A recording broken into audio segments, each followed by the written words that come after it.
Live from the mist-enshrouded mountaintop fortress that is X and Y Communications headquarters, you're listening to the world-famous Mountaintop Podcast. And now, here's your host, Scott McKay. How's it going, gentlemen, all over this big, beautiful world of ours? You're tuned in once again to another big episode of the world-famous Mountaintop Podcast. My name is Scott McKay, at Scott McKay on Twitter, Scott McKay on YouTube, Real Scott McKay on Instagram, www.mountaintoppodcast.com, of course, is the website. And I sure hope you'll join us at www.facebook.com groups/Mountaintop Summit for ye old Facebook group, which is now becoming one of the hot spots for guys who want to be real men of character, to talk about what's going on in their lives and to share information and drop knowledge with each other.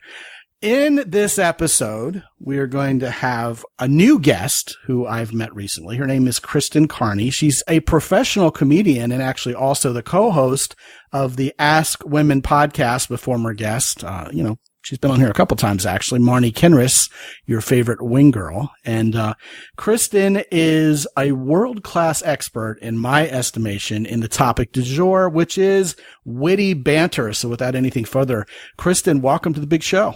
Hey, I feel a lot of pressure to say something really funny right now. Please don't. You know why? First of all, because you're not on the comedic stage right now. We're being real with each other, and we're talking about ways these guys can get better with women. And probably more importantly, Kristen, even though the topic is witty banter, and I think a lot of guys immediately think, oh God, I gotta be funny. Witty banter isn't necessarily comedy, is it? No, it's just conversation that's pleasant, really. Pleasantries. Yeah, it's just not boring conversation. And so you don't have to be, the next George Carlin in order to have witty banter.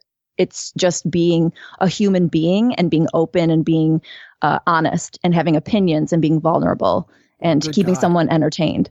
I would hope you wouldn't be the next George Carlin. I'm not sure how much efficacy that would have in meeting women up front, Yeah, that's true. That's true. Unless they're angry women or something like that. Yeah, I don't know if I've ever led with 7 things you can't say on television as a pickup line. 7 things you can't say on a podcast? Well, I could probably say just about anything on this podcast, yet most people don't. And that's probably a good thing. But anyway, What you're talking about, I think, makes a lot of sense. Witty means you have a brain and you're using it. Witty to me means you're quick on your feet. Banter, simply put, means really nothing more than going back and forth. So if you're quick on your feet and you're talking back and forth with someone who is your willing accomplice in this conversation, then boom, you're already pretty much achieving witty banter, aren't you? Yeah, and you can see it happen in such everyday settings, like if you go to, CVS and you check out at the counter and you buy something that maybe strikes the cashier funny and they say something, you don't just say, oh yeah, and grab your bag and leave. You can say something back to it. That's a quick little banter. It's as simple as that. Yeah, like these LifeSavers may not save my life, but they're certainly going to save my ability to kiss this girl on the first date. Right. Yeah. Yes. Don't jump in the ocean with those. They're not going to do you any favors. Unless you're a very, very tiny person. Yes. Like you don't even exist, basically. You're so tiny. Here's a trivia question for you. Do LifeSavers actually float? That's a good question. And I would guess yes, but I would also guess that whoever actually looks into it needs to get a job or a life. Well, I would agree with that. But I do have a very interesting factoid about LifeSavers, particularly the Wintergreen ones. Do you know what that is? Yes. My mom always had the Wintergreen. Do you know what they do in the dark? Glow. Yes. A little green spark emanates from them. If you chew a Wintergreen LifeSaver with your mouth open in the dark in a mirror, first of all, you're pretty dorky. But second of all, you will see a little green spark emit when you do that. Fascinating. Yeah. It's for some reason I knew that, and it must be just as a kid. I think in the car, my mom always had the LifeSavers, and we would be in the car at night in the dark. And I think it just became a common knowledge thing for me that LifeSavers glow in the dark, the Wintergreen. Yeah, it's a stupid human trick you learn when you're a kid. Most of those things we learn when we're a kid, because when we're adults, we're all too serious to even think about that stuff anymore, right? Yeah, we're not paying attention. It's like, I got bigger fish to fry than these LifeSavers. Now, I've never bitten a fish in the dark to see sparks fly. I would assume no, but I think sparks might fly from your brain because it'll be so horrific tasting. Well, it certainly won't come from your breath afterwards. Wait, why did I just think that you meant like a live fish, not cooked? Do you see what we're doing here? I'm not going to go any further into this fishy conversation, but what we're doing here is a prime example of exactly what we're talking about, because I'm sneaky like that. Mm-hmm. This is a witty banter display. That's a good display. It should be in a museum, really. I'd put it behind one-way glass just so I could spy on you. I'd like that because I can look into it like a mirror, and I'm obsessed with looking in the mirror, so we'd totally be good. Then I can laugh at how you look like a dork instead of me biting the LifeSavers. Right. Well, isn't that the thing when someone walks by something that they think is a mirror and then they have no idea that people on the other side can see them? It's a very humanizing experience if you realize that people can see you. You know, you could be the coolest kid in school, but if they catch you looking in the mirror like that, you're no longer the coolest kid. It's hard to pull off. Speaking of cool kids, my name's Scott, by the way. Nice to meet you, Scott. That's where you say. And I say, and my name's Kristen. Have you ever seen the movie Up in the Air with George Clooney? No, I don't like George Clooney. Not a fan. I'm not a huge fan of George Clooney either, but there's a wonderful, iconic scene in that particular movie that is a quintessentially wonderful description of witty banter, or depiction of witty banter, actually, between George Clooney and his soon-to-be love interest in that movie, who I detest, but that's beside the point. The premise of the movie is they're both big-time road warrior, frequent flyer travelers. And you can look up this clip on YouTube under, it's a long tail keyword, but like our starting point is cheap is how you can find it. If you look up George Clooney or Up in the Air, and it's about a 2 or 3 minute clip of George asking her something when they're both in an airport lounge together, like the first class lounge. And she answers him with some snarky remark, and he answers her back. The next thing you know, they're kind of playing semi-one-upsmanship with their various travel cards and hotel points, et cetera, et cetera. And then he stops and with a wry smile says, "Hi," and introduces himself. And she says her name. And then the next scene is them throwing cards on the table and trading different kinds of strategies and everything. And, shortly after that, they're in bed. But I think that's a brilliant example of how witty banter isn't always funny, comedy, or whatever. It's actually very tense. You kind of don't know what it's going to happen. It's almost adversarial up front. And he's being kind of dominant. She's kind of resisting it. It's almost like two cats about to mate or something. It's really a strange but wonderful theatrical representation of it. Yeah, I actually talk about in this banter guide that I wrote that is available, but just not through me. I talk about how without playfulness, it does actually just become an argument. So you can be tense and you can be serious in it, but you want to have ebbs and flows of the seriousness versus the playfulness. If it is all just tense and all this kind of standoff, stare down contest, it could just heighten the explosion at the end, and it would be a great, turn on. But at the same time, if you are talking to someone you don't know that well, and unfortunately, I think the majority of people out there aren't going to be down to be super tense unless they just from the get-go have a great personality, then I think you want to add in the playfulness almost as a way to like bring the other person up to your level of banter. Well, I would completely agree that most garden variety normal humanoids aren't really up to the challenge of extreme tension leading to a sexual explosion like that. I mean, it's a wonderful art form. And if you find someone who's your huckleberry for it, absolutely you're going to happen across something wonderful. But more importantly about what you just said is this idea of playfulness, which I talk about constantly. I have a formula, and it's pretty much as easy a formula as it gets. Playfulness plus comfort equals horniness when it comes to women. If you can make a woman feel comfortable in your presence and bring out the playful in her, what you're doing is you're instigating that feminine side of her personality. So she's going to be having fun. When women have fun, they laugh, they're enjoying themselves. You're making her feel safe and comfortable. Contrast that with a guy who's just trying to get in her pants or trying to get her to go out with him or has some kind of self-serving agenda there. When you make a woman feel comfortable and then you help her feel playful, then all kinds of wonderful things happen. And when that conversation starts going back and forth, again, it doesn't have to be funny. It's just fun. But that must be why I'm horny around my dad, really. You're horny around your dad? He makes me comfortable and What was the other one? Comfortable and what? Playful. And playful. Yeah, my dad's playful and I'm comfortable around him. Yeah, we're a perfect match. And you're horny around your dad? No, I'm not. No. Okay. It was this dumb joke. Sure. I didn't know whether I needed to cut that from the show to save you from yourself or not, Kristen. No. Even if it were true, I would just own it. I'm at that point in my life. Yeah. So a lot of times guys kind of wonder, why should I care about this witty banter stuff anyway? I mean, can I just go simply introduce myself to her and, make small talk, whatever that means? And the answer, of course, is yes. But there's something magical about that fun, playful going back and forth that not only makes her feel like she's already known you for a while. You get the situation where you're talking for a while and you're kind of connecting, and connection is a rare commodity nowadays with, the apocalypse upon us and people being very superficial. So, I mean, that part alone is wonderful. But when you bring out that feminine energy so that she's playful, and you've done what I call bring out the playful with her, like I said, then, you're getting somewhere with her at a sexual level without really having to push things too hard, and certainly not be pushy at all. And I think when guys are wondering, why should I even care about this witty banter stuff? That's why we're here. We're here because when you talk to a woman with that comfort and with that fun and get that conversation moving back and forth, kind of like you're playing verbal badminton, or sexual badminton, which sounds even more interesting.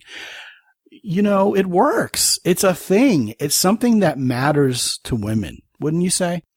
Yeah, it does. And I wish I, had some sort of degree to make me sound smart right now, but it has to be something to do with psychology and what fun does to our brain.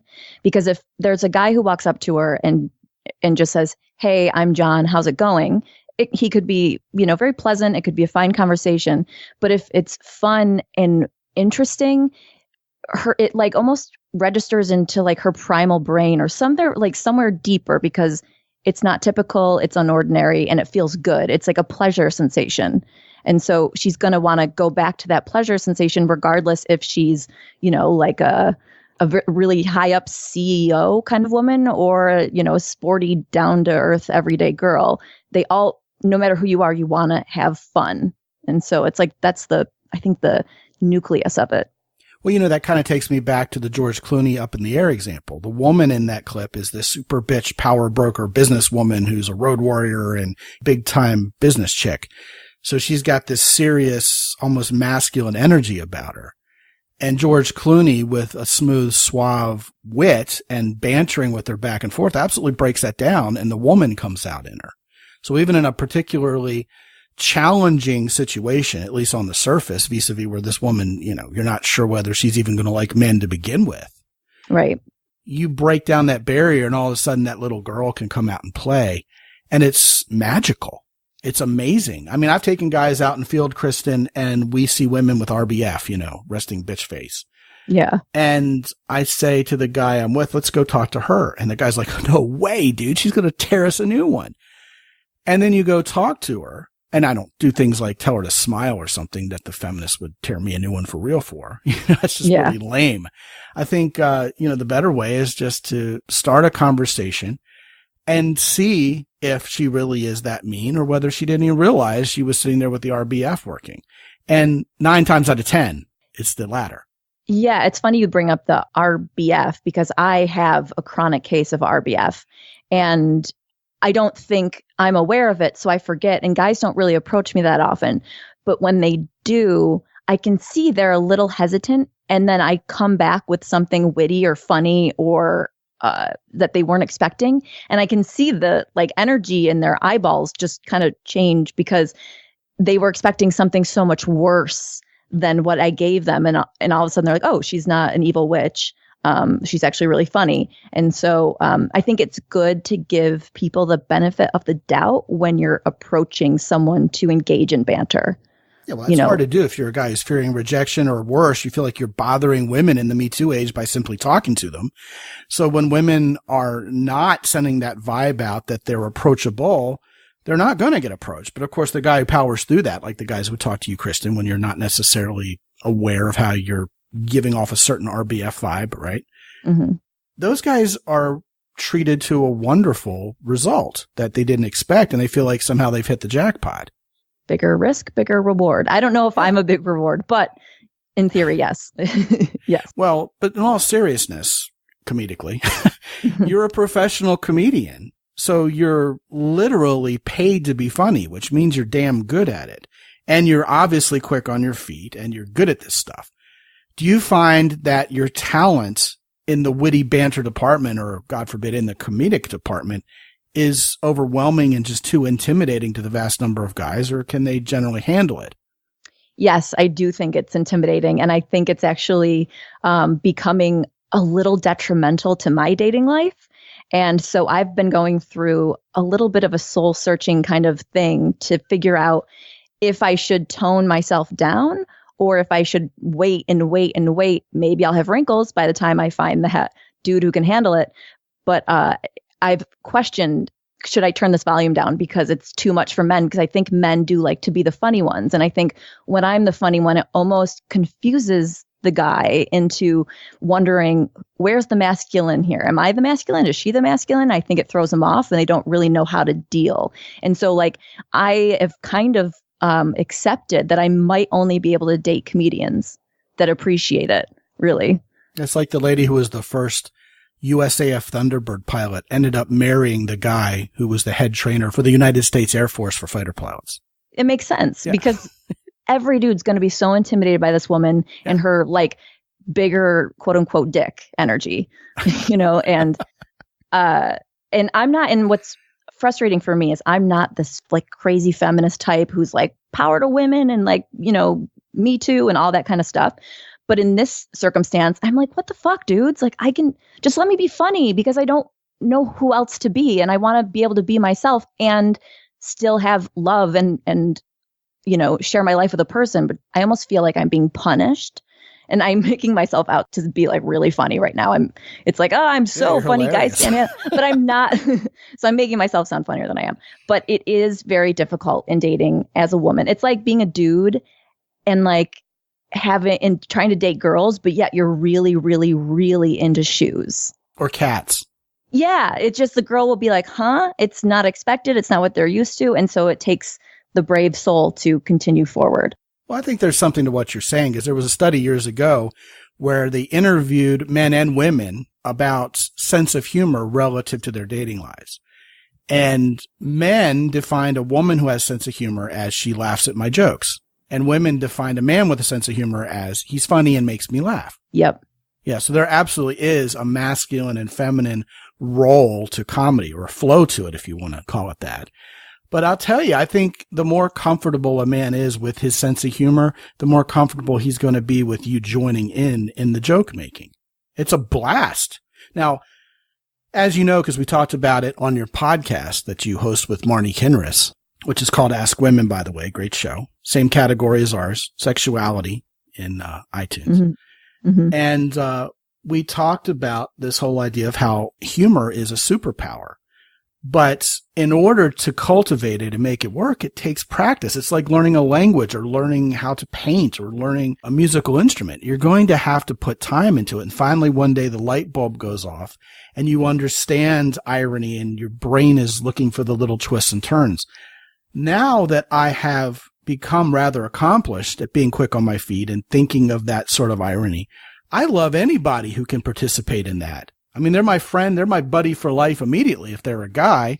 And if they're a woman, I just think they're the coolest chick I've met in months. My wife has gotten infinitely funnier in the past few years because she decided she was sick of me making all the jokes and wanted to participate. And I just think it's a total blast. I mean, my own kids. I mean, whose kids laugh out loud, belly laughing at their parents? But my son and my daughter are just laughing their asses off in the back of the car when we're traveling because of the banter mom and dad are having in the front of the car and the way we're just piling jokes one on top of each other. And they're not cheesy, bad puns. They're legitimately funny. Like, we'll hear something on the radio and I'll say something about it. And then Emily will go, yeah, and probably this too. And suddenly my son just starts breaking up laughing. And my little girl who's 7 will laugh at whatever her brother laughs at. Yeah. So I love that you're showing them comedy from a young age, because I think kids, obviously they're like sponges and they soak it in. And it's like they're absorbing the rhythm of jokes and the rhythm of banter and the rhythm of laughing. And so I attribute my sense of humor and my ability to be witty to my father, because I mean, you want a balance in everything, but my dad has zero balance. He's all comedy or nothing. He's either not talking or he's just making jokes. And so, of course, it would be nice to have a dad that was also giving me deep, I don't know, deep, I can't even think of what it would be called because he doesn't do it. It's not in your vocabulary. No, it's literally not. Like deep to give me like life lessons. Musings or yes, something. Thank you. Okay. Yeah, he is not philosophical at all. And so, I would have liked to have that side of it, but because growing up, all I did was hear my dad make jokes with his cousins, make jokes with my mom, make jokes with my brother. All of a sudden, I think my brain was just like, this is how things work. And I noticed that there was a formula to what my dad did in his jokes. And it was always correlating one thing with another. And as cheesy as that can get, it can also be your friend in being witty and being good at banter, because he would take, I'm not going to give an example, a terrible example of what my dad would do wordplay wise, but I started to notice that it was all relating one thing to another. And when people are talking, if you can really listen to what they're saying. So if someone says they work out or they read at the gym, my brain goes do and calculates that. And I associate reading with the library, and I'd say, but do you work out at the library? And it's correlating and maybe throwing in an opposite. And does the librarian start telling you to shut up? You're making too much noise with all those jumping jacks. Right, exactly. So it's just correlating two things together a lot of the time to say something witty or unexpected. The thoughts that come to mind, first of all, are that indeed laughter is not only fun, it's contagious. You're a professional comedian, and I've done some stand-up comedy myself. Once you get the audience to start laughing, they will keep laughing. That's why the hardest job in show business is being the opening act, the guy nobody's ever heard of, for, the secondary guy, then the headliner. Because by the time you've done your job, the second guy has it easier. And then by the time Gabriel Iglesias or Ron White come on stage, my God, everybody's already having a blast and is laughing their ass off. It's easy. Yeah. And, when you do open mic night and the first three guys are awful, they're the kind of guys who the audience is withholding laughter from on purpose. It is incredibly difficult to get them to come back and laugh. And there's nothing more depressing. And I found the only way to do it is this little secret weapon of including them. I just one time, when everything else failed, I just started working the room, Borscht Belt style. Totally. Like I was playing in the Catskills. You, sir, where are you from? And he said, I'm originally from Philadelphia. I said, Filthydelphia. And then everybody starts laughing, and it just fell out of my mouth. And so they were included. So if they're withholding laughter from me, they're also withholding laughter from each other and themselves. And I sort of accidentally happened upon this. But that's exactly how good, witty banter with women works. It's not you pontificating about your Yale degree and your boat and how great you are and, I'm going to try to impress you. That's off the table because now you're going back and forth, and it's not about impressing each other. It's about simply having fun, damn it. And once she starts having fun, she laughs. Then she keeps laughing, which makes you get ready for this. Okay. Makes you more confident about being funny and makes you feel a little more vulnerable about trying to be funny. Then the stupidest joke you ever made gets uproarious laughter. Next thing you know, you're on a roll. She's on a roll, and you two are rolling in the hay together. That's the beauty of banter, is it doesn't have to start off full throttle. I'm making her laugh like a professional freaking comedian. You get empowered by the fun you're giving her, by the fun you're allowing her to have as a female human being. She shows you the laughter. You laugh. The laughter is contagious. The next thing you know, you're empowered. She's empowered, and you two really, really like each other. This is freaking great.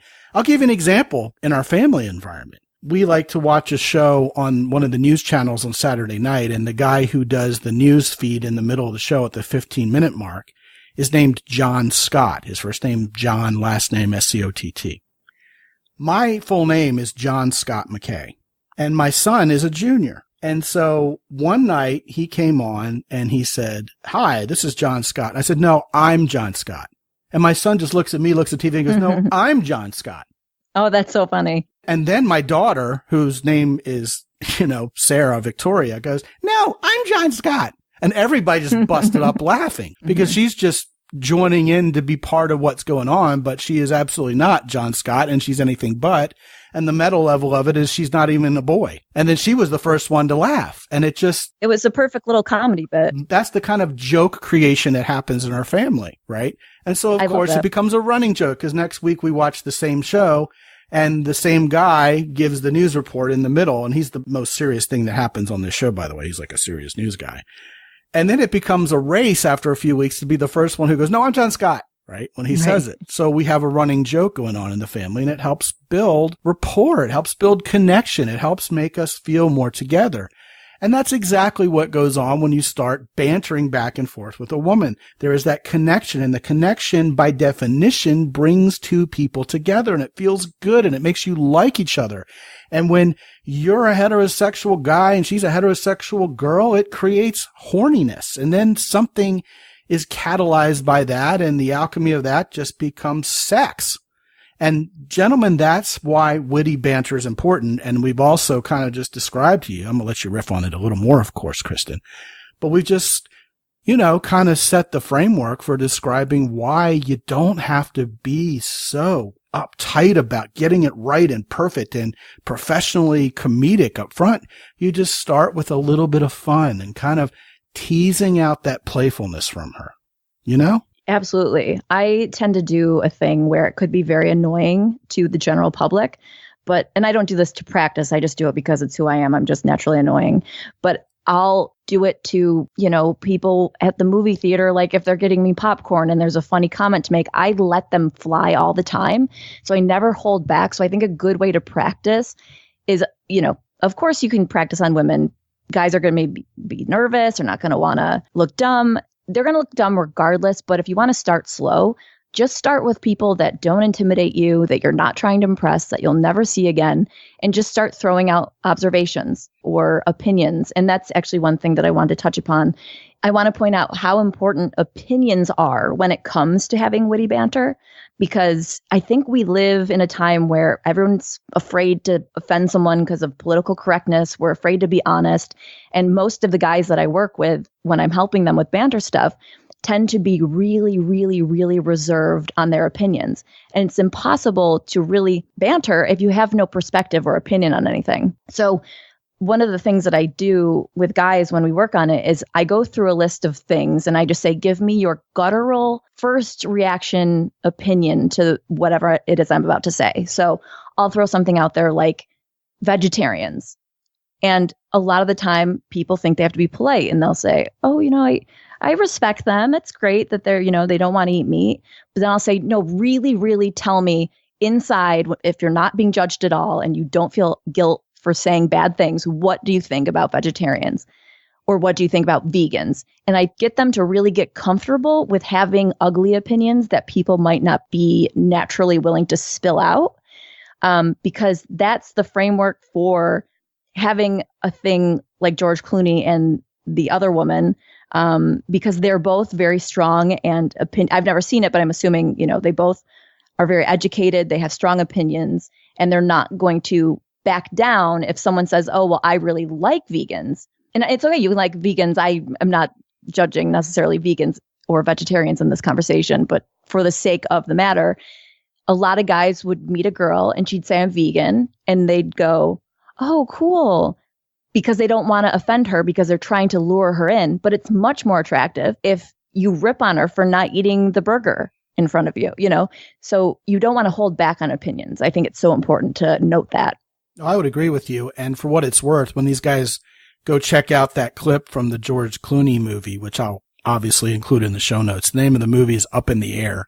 And the long tail keyword phrase, of course, is cheap is our starting point. The reason why I'm going ahead and bringing that up again is because it's becoming more and more a poignant example. Because in that clip, they argue, they disagree with each other playfully over which car rental company is better than the others and which hotel welcomes their guests the best. It's absolutely a fantastic clip illustrating exactly what you talked about.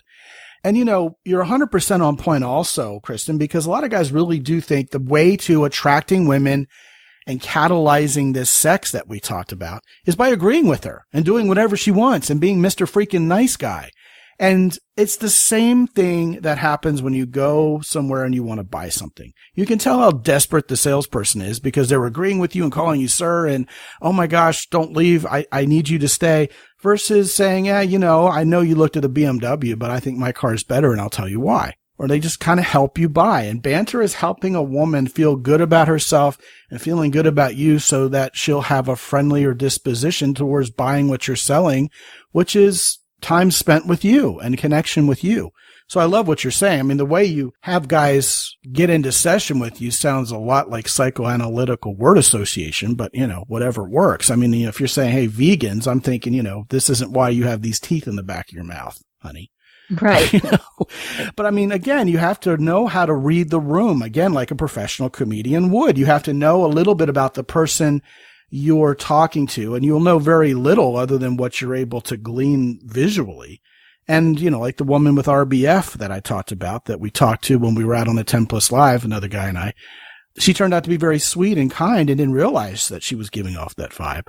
You have to take a little bit of risk up front to start a conversation with someone, but your brain will process very quickly, faster than you think, who the hell this is you're dealing with. Is it someone shy? Is it someone who needs to be drawn out of their shell a little bit? Is it someone who's a smart ass and can handle it? I don't think you want to overstep your boundaries too much, thinking a woman's going to be a smart ass and can handle everything, because then that's when you get, people offended and then they call security on you.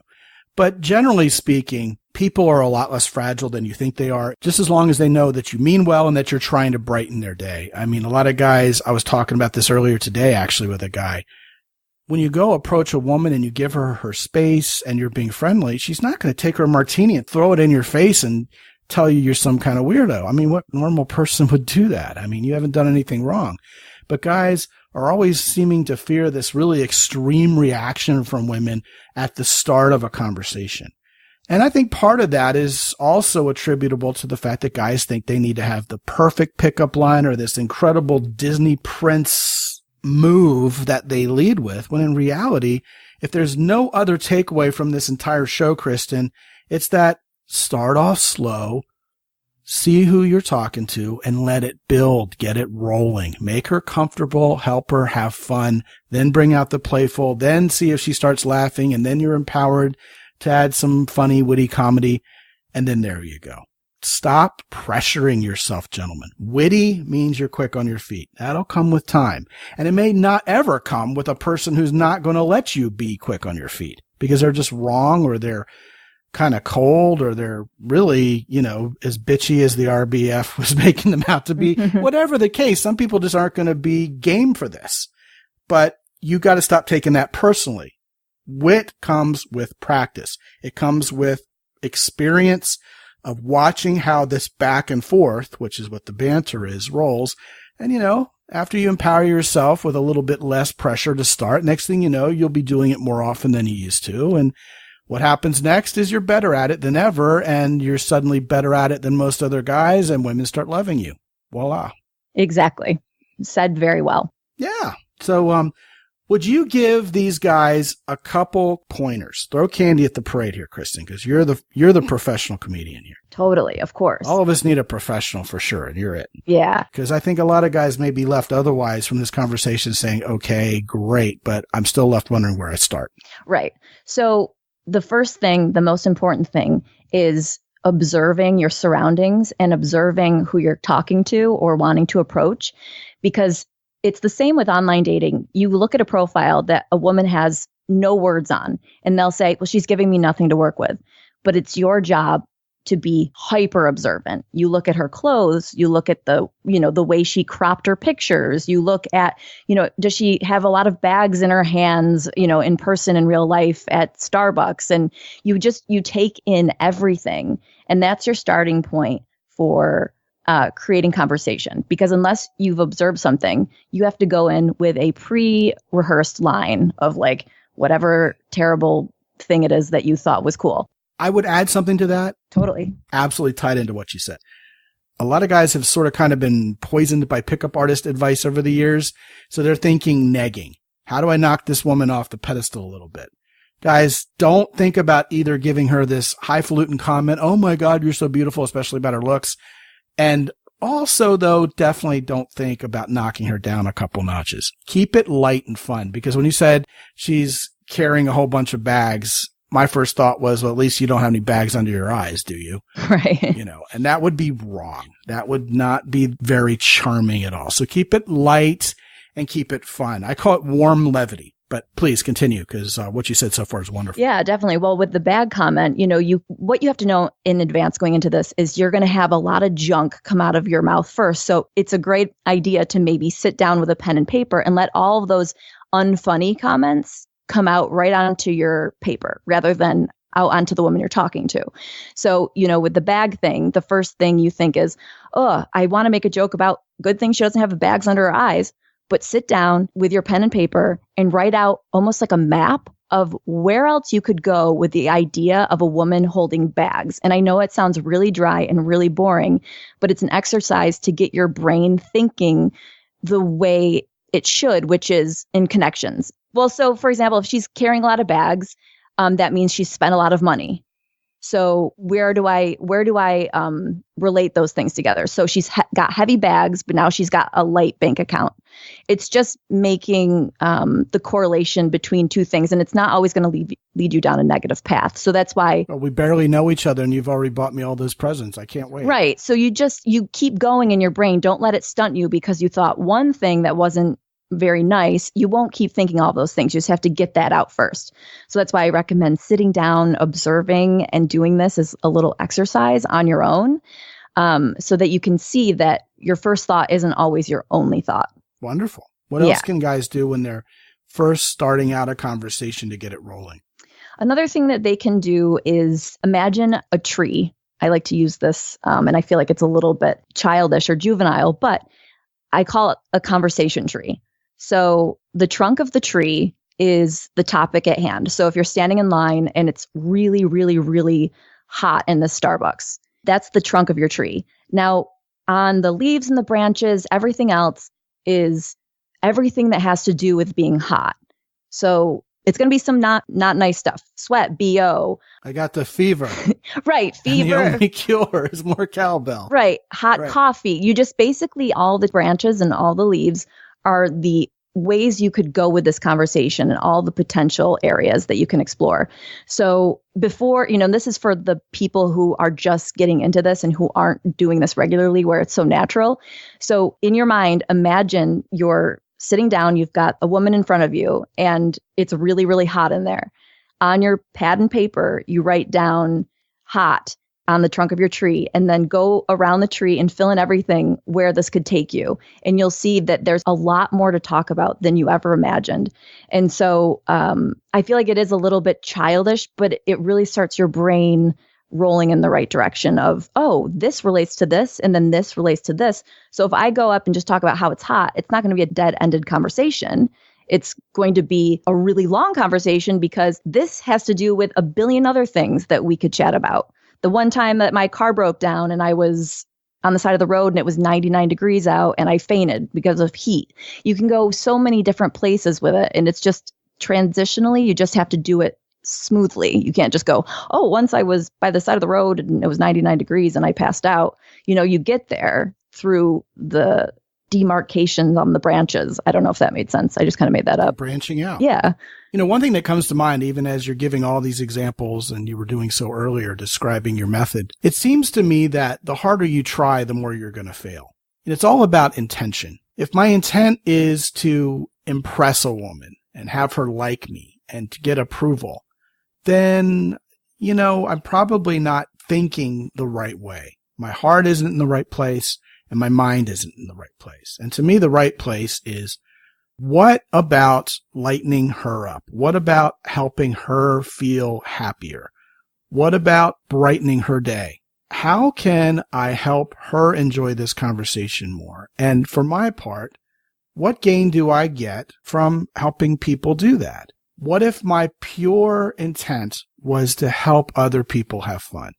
How much easier would it be? How much more effective would it be for me to have an entertaining conversation with someone when that's all I really intended? And how much would that take the pressure off? She can take it or she can leave it. But if my goal isn't so self-serving and it's more like, how can I make her laugh? Then I think it's going to be a lot more successful, whatever it is that you're doing in the name of witty banter conversation. And, notwithstanding that, I think you can look at it from a completely different angle if you so choose.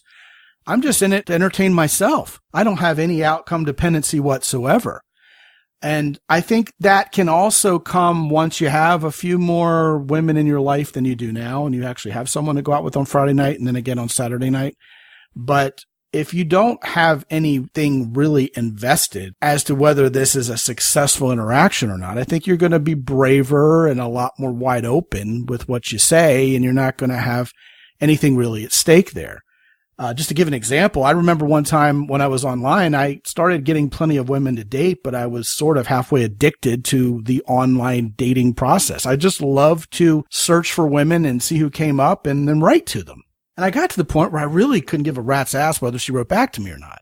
So one time, this rather cute woman showed up online and she said, the 3 things that I want most in a man are honesty, integrity, and truthfulness. So if you're already laughing at your own joke and you can't stop yourself, probably go ahead and blurt it out because it's probably going to be genuinely funny if you genuinely laughed at it yourself. And immediately the thought sprang forth to my mind that I had to write her back. So I quoted what she wrote, and below it I said, we must be perfect for each other because the 3 things I desire most in a woman are repetition, redundancy, and reiteration. That's amazing. And I sent it to her. And guess what? She unmatched you. Yes, she never wrote me. Yeah. She had no sense of humor. Yeah.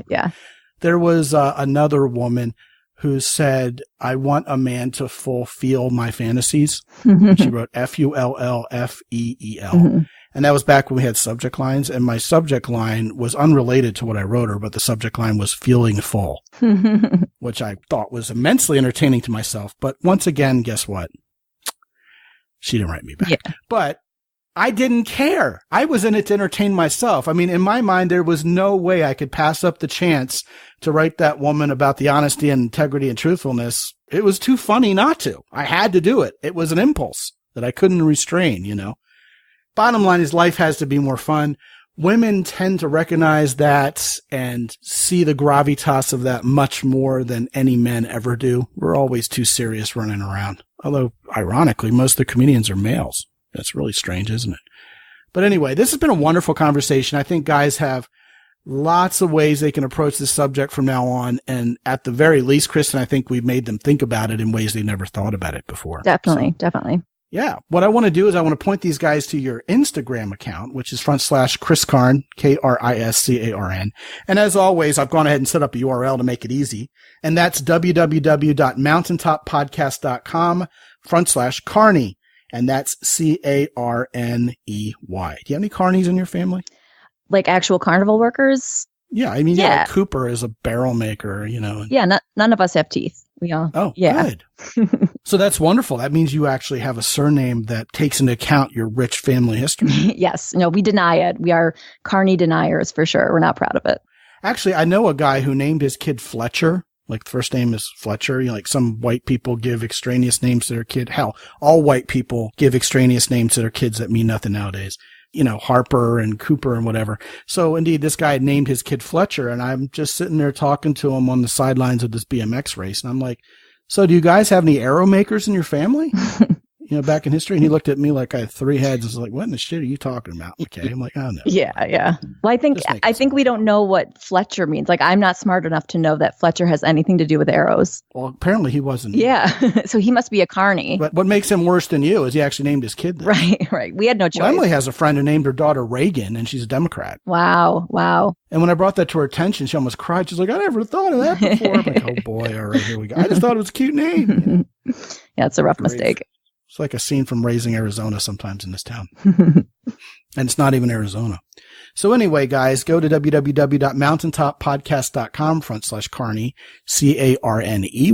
and see what Kristen's got going on Instagram. And Kristen, thank you so much for coming on this show and having what I think was really an outstanding and pretty deep conversation on witty banter that I don't think I've really heard anywhere else before. I think this one's a little different. I think guys are going to appreciate it. So thanks. Well, I'm so glad. Well, thank you so much for having me. I had a lot of fun. Yeah, this was one of the more interesting and fun shows we've recorded recently, and that's because you're a professional comedian. Well, we'll use the term professional loosely. Well, also, I took my own advice. I ate my own dog food and kind of got the ball rolling here. Next thing you know, Witty Banter ensued. Wonderful. It did. It was a good example for sure. Yeah, guys. And if you're enjoying the show, please leave a review on iTunes and leave us a star rating. We always appreciate that. Can't get enough of them. And if you haven't been to mountaintoppodcast.com, what you want to do is go there and check out the Amazon influencer page where you can grab a copy of the books that are authored by our many and sundry guests. And you can also get it on the newsletter where I'll send you actionable ways you can get better with women on a daily basis. And as always, you can talk to me free for 25 minutes about what's going on. And if there's a coaching program that's right for you, we'll find it, put it in action, and turn you into a machine. And that's all for you there at www.mountaintoppodcast.com. And until I talk to you again real soon, this is Scott McKay from X&Y Communications in San Antonio, Texas. Be good out there.